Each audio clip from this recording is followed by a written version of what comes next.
The sunlight spilled through the wide glass windows of Harper's diner, painting golden stripes across the old checkered floor. It was the kind of diner that looked frozen in time: red vinyl booths, the smell of coffee lingering in the air, and a jukebox in the corner that hadn't played in years.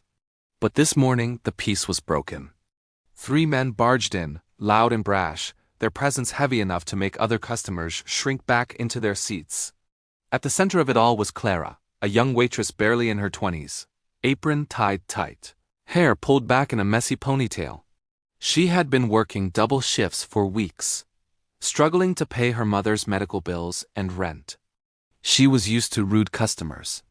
But what happened that morning was something else. It was cruel. The men singled her out. They mocked her, grabbed at her tray, and laughed when she nearly dropped hot coffee. Their voices carried across the diner, each insult meant to humiliate her, while the other customers looked down, too afraid to step in. Clara's hands trembled as she served them, her eyes shining with tears she refused to let fall. She had been tired before, but this made her feel invisible, worthless. Just when Clara thought she couldn't take another second, the soft chime of the diner's front door cut through the tension. A group of bikers walked in, leather jackets heavy with patches, the unmistakable skull and wings emblem of the Hells Angels on their backs. The room seemed to freeze. Forks stopped mid-air, conversations died. Even the bullies, who had been so loud moments earlier, suddenly went quiet.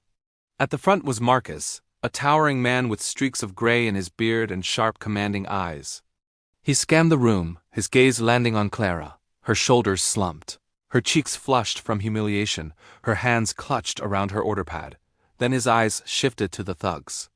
For a moment, no one moved.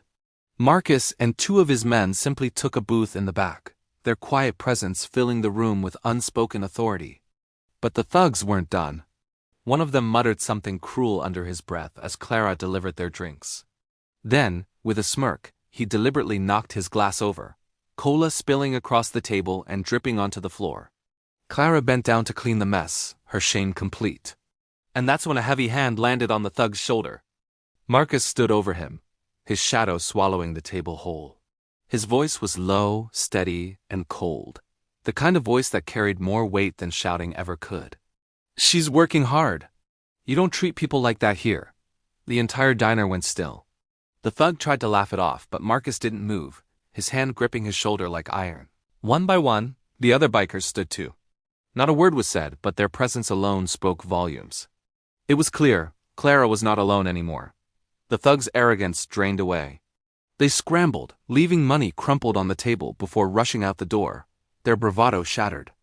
And just like that, the diner exhaled.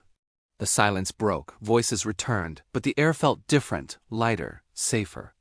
Clara froze, rag in her hand, body trembling with relief. She looked at Marcus, who gave her a single nod before sitting back down. He didn't want thanks, didn't need recognition. But in Clara's chest, something shifted. For the first time in a long time, she felt seen. When the bikers finally left, Marcus slipped a thick tip across the counter, more than Clara made in 2 shifts. She shook her head, refusing, but Marcus only looked at her with steady kindness. "Take care of your mom," he said softly before walking out. Clara stood there long after they were gone, the folded bills clutched in her hands. For once, she didn't feel invisible. That day became a turning point, not just for her, but for everyone who heard the story, because it wasn't about violence. It was about respect. About unexpected protectors who chose kindness when it mattered most. And for Clara, it was proof that no matter how cruel the world can be, there will always be people willing to stand up for what's right. Because sometimes, kindness walks through the door dressed in leather and steel, and it reminds you that you were never truly alone.